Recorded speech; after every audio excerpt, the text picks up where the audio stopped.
네, 안녕하세요. 현대차 분석 요청이 들어와서 한번 분석 좀 해보겠습니다. 우선은 지금 보시는 거는 주봉이고요. 주봉 같은 경우에 보면은 여기서 임펄스가 터졌다고 봐야 될 것 같아요. 터진 게 맞는 것 같고, 그렇게 본다고 하면은 이게 1파, 그 다음에 2파 눌림이 살짝 있었다가, 3파가 여기 보면은 20만원 언저리까지 갔어요. 그 이후에 4파 눌림이 있었고, 5파가 연장되어서 나온 형태입니다. 그 이후에는 ABC 형태로 지금 떨어지고 있다고 봐야 될 것 같고요.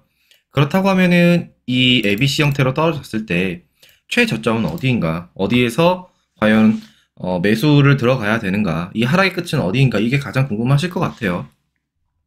우선은 이게 ABC 형태로 내려오는 거기도 하고 그렇다고 보면은 피보나치를 한번 볼게요.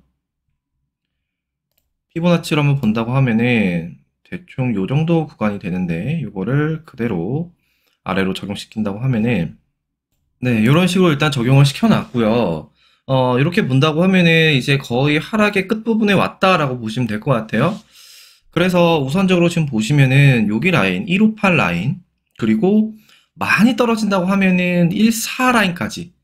그러니까 14만 원에서 16만 원, 16만 원, 여기 사이가 집중적인 매수 구간이 될 수 있다라는 거예요. 여기가 하락의 끝이다라고 보여지고요. 우선은 그렇다고 하면은 여기에서 매집을 하면 될 텐데 그거에 대한 근거로 주봉을 지금 봤고 일봉도 한번 볼게요. 일본 같은 경우에 제가 저번에 말씀드렸던 게 이렇게 큰 상승이 나왔을 때 그 밑에 하단 부분을 보라고 했잖아요. 그럼 보시면은 여기 부분이에요. 여기 부분이 17만 7천 원에서 보시면은 18만 7천 원이에요. 그런데 여기를 지금 벗어났죠. 그렇다고 한다면 여기 구간을 봐야 돼요. 그 다음 아래 구간을 봐야 되는 거고 이 구간 같은 경우에는 14만 원, 14만 원에서 보시면 17만 원입니다. 그러니까 아까 전에 봤던 16만 원에서 14만 원에서 16만 원 사이 여기랑 비슷하게 일치를 하는 거예요. 그래서 조만간 현대차의 하락이 끝이 날 것 같다. 이렇게 보여집니다.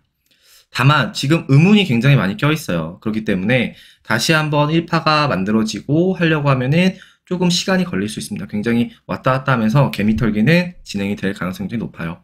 하지만 조금 더 긍정적으로 봐야 되는 부분은 뭐냐면은 이 엘리어트 파동 이론의 주요 특성 중 하나는 이렇게 1파, 2파, 3파, 4파, 5파로 해서 파동이 하나 상승 파동이 만들어지고 그 이후에 ABC 형태로 하락 파동이 완성이 된단 말이에요.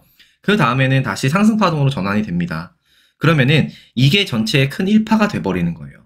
그렇다고 한다면은 이 구간에서 더 가겠죠. 그러니까 이게 1파니까 3파의 경우에는 어떻게 되는 거냐면은 이게 전체가 1파로 보는 거고 그 이후에 이 하락분이 2파로 보는 겁니다. 그 이후에 3파는 이거를 훨씬 뛰어넘는 수준으로 상승을 하게 돼요.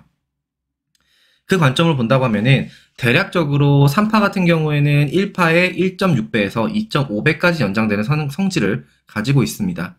그러다 보니까 이 현대차의 목표 주가는 대략 한 40만 원 정도로 볼 수 있겠다라는 생각이 들어요.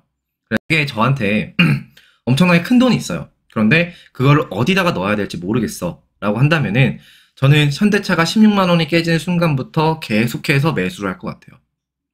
계속해서 매수를 하고 기다리고 있으면은 이 평단을 만약에 16만 원에만 맞춘다, 15만 5천 원에만 맞춘다고 하더라도 1, 2년 후에는 40만 원 이상으로 충분히 갈 수 있다는 분석입니다.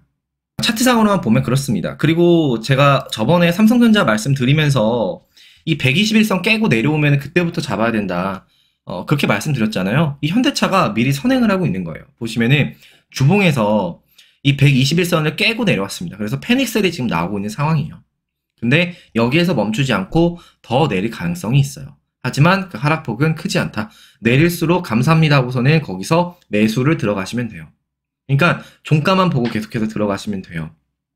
더군다나 이 구간이 왜 매력적이냐고 하면은 이 구간 있지 않습니까? 이전에 15만 원대에서 결국 14만 원대에서 16만 원대 여기에 초기 투자자들의 매물대가 굉장히 많아요. 그러다 보니까 이 구간을 한 번에 뚫고 내려가기는 굉장히 어려울 것이다. 이 구간 자체가 엄청난 지지선이 될 확률이 높습니다. 이게 든든하게 버텨주고 있는 거예요. 그래서 어떻게 보면은 15만 원이 최저가가 될 수 있습니다. 그래서 16만 원 깨지는 순간부터 계속해서 매수를 들어가야 된다. 계속해서 매수를 들어가면은 여기서 충분히 반등이 나올 수 있고 그 반등은 최소 40만 원 이상까지는 간다라고 보여집니다. 많은 분들이 여기 구간 20 얼마 여기에 물려 있는 걸 알고 있어요. 여기에 안 물려 있다고 해도 보면은 대부분 20만 원대 여기 물려 있는 경우가 많으실 거예요. 이분들을 뭐 손절치게 만드는 방법은 시간을 질질 끄는 방법밖에 없어요. 그렇기 때문에 계속해서 하락을 시도를 할 거고, 여기 1파가 저점이 잡힌 이후에도 횡보를 하면서 굉장히 조정을 많이 줄 가능성이 높습니다. 그렇기 때문에 그 구간에서 잡으시는 게 좋아요. 그러니까 저점이 한번 나왔어. 저점이 나왔네? 그런데 이걸 더 이상 깨지 않고 그 저점보다 살짝 위에서 계속 왔다 갔다 해. 가격들이, 일봉들이. 그러면은 그때 들어가시는 거예요. 그게 바로 무릎에서 사는 겁니다. 사실 이런 거는 무릎에 사는 것도 아니야. 발목에서 사는 거예요. 발목에서 사는 수준이고, 그 발목에서 저점을 잡혔을 때 발목에서 사기만 한다고 하면은 최대 어깨 또는 머리까지 해서는 팔 수가 있다. 이렇게 보여집니다. 그래서 현대차는 사실상 걱정할 필요는 없는 종목인데, 다만 본인이 여윳돈으로 하고 있지 않다든지 조금 시간이 조금 많이 걸릴 것 같다라고 하면은 조금 비중을 줄이시거나, 또는 여기 한 16만원 깨버리면은 반대 매매가 굉장히 많이 나올 거예요. 그렇기 때문에 여기에서 뭐 미수를 땡긴다든지 좀 공격적으로 해서, 또는 그게 부담스러우면 신용을 받아가지고 한번 물을 세게 타는 것도 좋아요. 그렇게 된다고 하면은 이 평단이 20만원 이하까지도 충분히 내려올 수가 있거든요. 그러면은 충분히 탈출이 가능하십니다. 그러니까 우선은 현대차는 너무 좋은 종목이에요. 좋은 종목이고 나쁜 종목 아니고 지금 하락이 거의 다 끝나가고 있다. 이렇게 판단하시고 접근하시면 될 것 같습니다. 네, 여기까지 말씀드리겠습니다. 그리고 다른 종목이나 궁금하신 것들 있으시면은 댓글로 남겨주세요. 저번에는 삼성전자를 올렸는데 현대차가 궁금하시다고 어떤 구독자분께서 올려주셔서 이렇게 영상을 찍는 거고요. 다른 분들도 궁금하신 종목이 있다고 하면은 댓글로 남겨주세요. 그러면은 바로바로 시간 되는 대로 바로바로 찍어서 올리도록 하겠습니다. 네, 감사합니다.